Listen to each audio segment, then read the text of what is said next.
तो दोस्तों आज हम आपके लिए लेकर आए हैं कुछ बेहद मज़ेदार नए ज़माने की आधुनिक मशीनों की जानकारी लेकर, जो कि वाकई में आपका काफ़ी ज्ञान बढ़ाने वाली हैं। तो इस वीडियो को शुरू से लेकर अंत तक पूरा जरूर देखिएगा ताकि आप कोई भी महत्वपूर्ण जानकारी मिस न कर दें।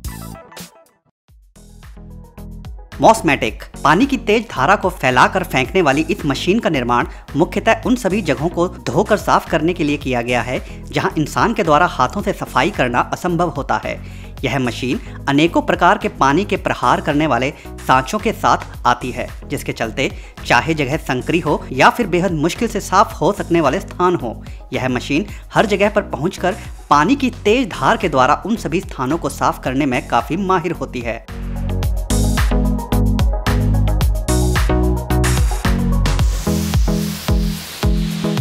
इस मशीन के पानी को अधिक दबाव के द्वारा फेंकने की खासियत इसलिए भी खास है क्योंकि इसके द्वारा अधिक गंदे फर्श और जटिल से जटिल दाग भी बड़ी ही आसानी से साफ हो जाते हैं, जिसके चलते इस मशीन को रेलवे स्टेशन, अस्तबल, सीवर, घर की छत, आंगन इत्यादि में हर जगह पर इस्तेमाल किया जा सकता है।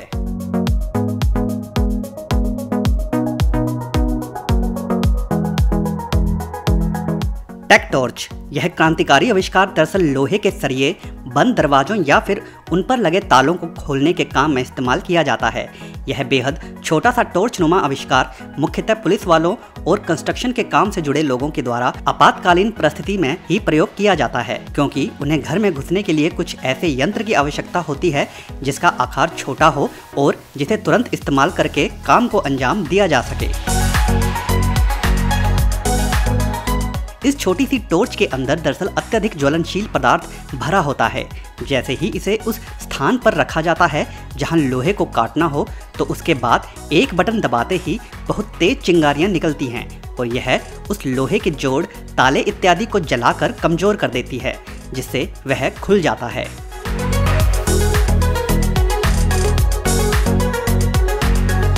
ऑटो स्प्लिटर्स नट स्प्लिटर बहुत बार ऐसा होता है कि लोहे के ढांचों के पुराने हो जाने के बाद उनमें लगे नट जंग के कारण बिल्कुल जाम हो जाते हैं, तो ऐसे में उन्हें रेंच के माध्यम से खोलना मानो असंभव सा प्रतीत होता है। तो उसी समस्या के समाधान के लिए ही इस खास उपकरण का इस्तेमाल किया जाता है। बिजली के माध्यम से चलने वाले इस उपकरण को जैसे ही उन जंग लगे नट्स के ऊपर फिट करके इसे ऑन किया जाता है, तो यह मशीन अत्यधिक प्रेशर बनाती है, जिसके कारण इस मशीन के मुंह पर लगे धारदार कटर उन नट्स को बीच से ही काट देते हैं, जिसके बाद उन टूटे नट्स को खोलना आसान हो जाता है और बड़ी आसानी से बोल्ट को वहां से निकाला जा सकता है। सावन्ना ग्लोबल खेती के लिए जमीन को तैयार करना एक बड़ा ही थका देने वाला और बेहद लंबा काम होता है, तो यहाँ यह मशीन उसी चुनौतीपूर्ण काम को मानो कुछ ही मिनटों में निपटा जाती है। इस बेहद विशाल एवं शक्तिशाली मशीन को जैसे ही जमीन पर जड़ों के उखाड़ने के लिए चलाया जाता है, तो इस मशीन के पीछे लगे मजबूत लोहे के गोल गोल चक्के अपने अंदर जड़ को फंसा लेते हैं और जिसके बाद जैसे ही चालक मशीन को खींचता जाता है, तो वह पेड़ की जड़ मानो मूली गाजर की तरह हंसते हंसते उखड़ आती है। इस मशीन को कार्य करते देख मानो ऐसा लगता है कि कोई बाहुबली मशीन खेत से जड़ों को उखाड़ उखाड़ कर फेंकते हुए अपनी शक्ति का प्रदर्शन कर रही हो। हस्क्वाना लीफ ब्लोअर इस बेहद मजेदार मशीन की कार्यशैली आपको अधिक चौंकाने वाली तो नहीं है, मगर इसके बेहद आसानी से काम करने की तकनीक काम को करना अति सुगम बना देती है कर्मचारियों के लिए। इस मशीन का प्रयोग दरअसल रोड पर पतझड़ के मौसम या फिर अमूमन गिरने वाले पत्तों को हटाकर इकट्ठा करने के काम में किया जाता है। इस मशीन के ठीक नीचे लगे बड़े नॉब को आप हर दिशा में घुमा सकते हैं, जिससे यह मशीन भले किसी भी दिशा में खड़ी हो, पत्तों को हर दिशा से हवा के प्रहार के द्वारा रोड पर साफ करती जाती है।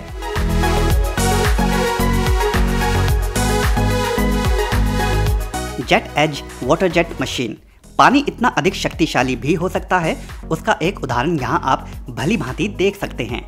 यहाँ पर मार्बल के एक टुकड़े को इस मशीन के माध्यम से पानी की तेज धारा से काटने का प्रयास किया जा रहा है और आप देख भी सकते हैं कि पलक झपकते ही यह मशीन मानो मक्खन पर छुरी चलाने के समान कार्य करते हुए इस पत्थर के टुकड़े को बड़ी ही सरलता से काटती चली जा रही है। पानी की तेज धार के माध्यम से पत्थर काटने का फायदा यह होता है कि आप इस पत्थर को हर प्रकार की गोलाई में भी बड़ी ही अच्छी फिनिशिंग के साथ काट सकते हैं।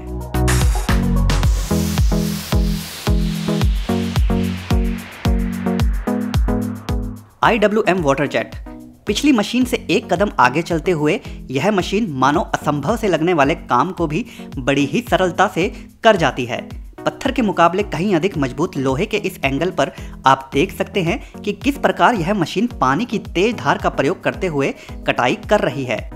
यह मशीन पानी की पतली धारा को इतना अधिक प्रेशर और सूक्ष्म रूप में इस लोहे के एंगल पर प्रहार करती है कि इस एंगल पर आप साफ साफ देख सकते हैं कि किस प्रकार यह एंगल बड़ी ही सरलता से कटता चला जाता है।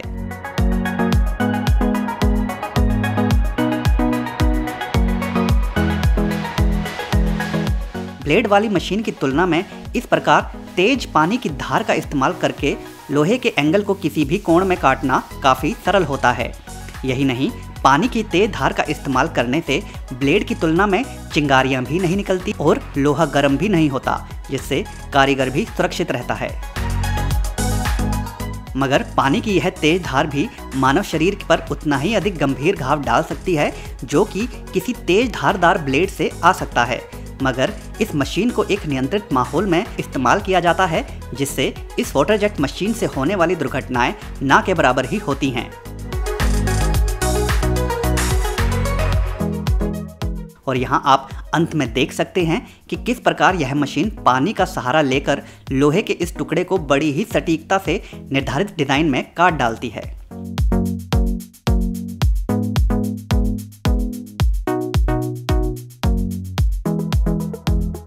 इन्फाको। पेड़ की छोटी टहनियों को यूं तो कुल्हाड़ी या फिर छोटी दराती इत्यादि के माध्यम से भी काटा जा सकता है, लेकिन अगर फल प्रदान करने वाले पेड़ों को काटना छांटना हो तो कुछ इस प्रकार की विशेष मशीन का इस्तेमाल किया जाता है। एक बार इसे शरीर के साथ असेंबल कर लेने के बाद किसान इसका प्रयोग कर सकते हैं खेतों में जाकर, जहां जैसे ही किसान इस मशीन के कैंची नुमा मुंह का इस्तेमाल टहनियों पर करते हैं तो आप देख सकते हैं कि कितनी सरलता से उन टहनियों को काटा जा सकता है।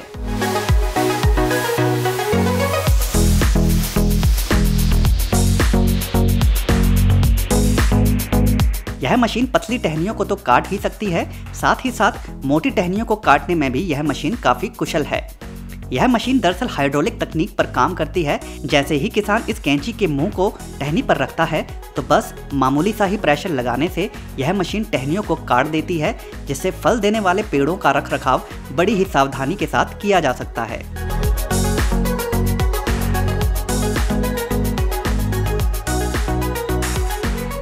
MF 1840 square baler. फसलों की कटाई कर लेने के बाद सबसे बड़ी समस्या किसानों के लिए होती है पीछे छूटा सूखा पराल, जिसे समेटना काफ़ी कठिन तो होता ही है, काफ़ी समय भी लग जाता है उन्हें हाथों के द्वारा इकट्ठा करने में, जिसके कारण किसान उन्हें जलाना ही पसंद करते हैं और जिससे काफ़ी अधिक प्रदूषण भी होता है।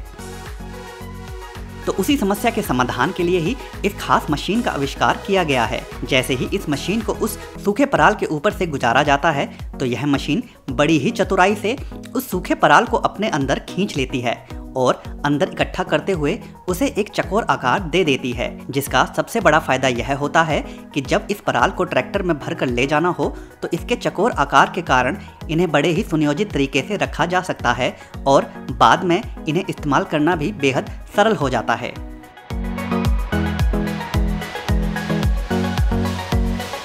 तो कहा जा सकता है कि यह मशीन किसानों की समस्या को तो हल करती ही है, साथ ही साथ पर्यावरण को भी प्रदूषण से बचाती है।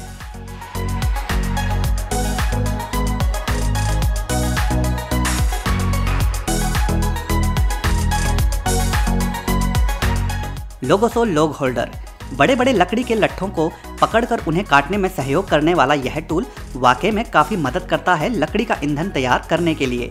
बेहद सरल डिज़ाइन वाले इस टूल को एक शख्स के द्वारा बड़ी ही आसानी से असेंबल किया जा सकता है, जिसके बाद इसके मुख्य भाग में लकड़ी की मोटाई के हिसाब से इसके क्लिप को एडजस्ट करके लकड़ी को फंसा सकते हैं, जिसके बाद लकड़ी को जब इसमें डाला जाता है तो वह एक बहुत अच्छा एंगल प्रदान करता है शख्स के द्वारा आरी का इस्तेमाल करके लकड़ी को काटने के लिए। यूं तो यह काम जमीन पर लकड़ी को रखकर भी किया जा सकता है, मगर उसमें लकड़ी इधर उधर जा सकती है और जिससे लकड़ी ढंग से नहीं कट पाती। तो ऐसे में यह टूल लकड़ी को स्थिरता प्रदान करता है आसानी से उसे काटने के लिए। आयरन मोल एलिमेंट 15। जब भी खेतों में पौधे लगाने हों या फिर खेतों, बगीचों, पार्क इत्यादि के चारों ओर बाड़ लगाना हो तो मोटे लट्ठों इत्यादि को गाड़ने के लिए कुछ इस प्रकार की मशीन के द्वारा जमीन में छेद करके वहां उन्हें गाड़ा जा सकता है। अक्सर इस काम के लिए अभी तक लोग परंपरागत फावड़े इत्यादि का ही इस्तेमाल किया करते थे जमीन में गड्ढा करने के लिए, मगर यह मशीन एक छोटे जनरेटर पर काम करते हुए जमीन में गड्ढा बड़ी ही रफ्तार और सटीकता से कर जाती है।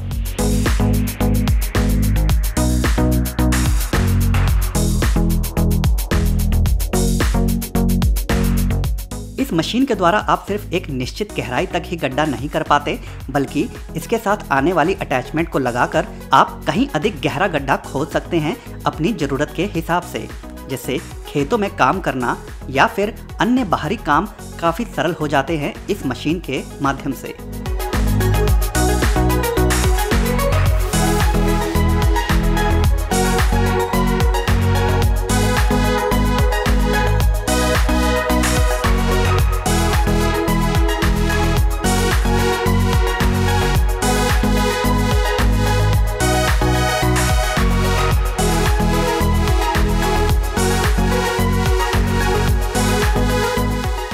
तो दोस्तों आज की वीडियो में बस इतना ही। अगर यह वीडियो आपको पसंद आई हो तो वीडियो को लाइक ज़रूर कर दें और अगर चैनल को अभी तक सब्सक्राइब नहीं किया है तो सब्सक्राइब भी ज़रूर कर लें। धन्यवाद।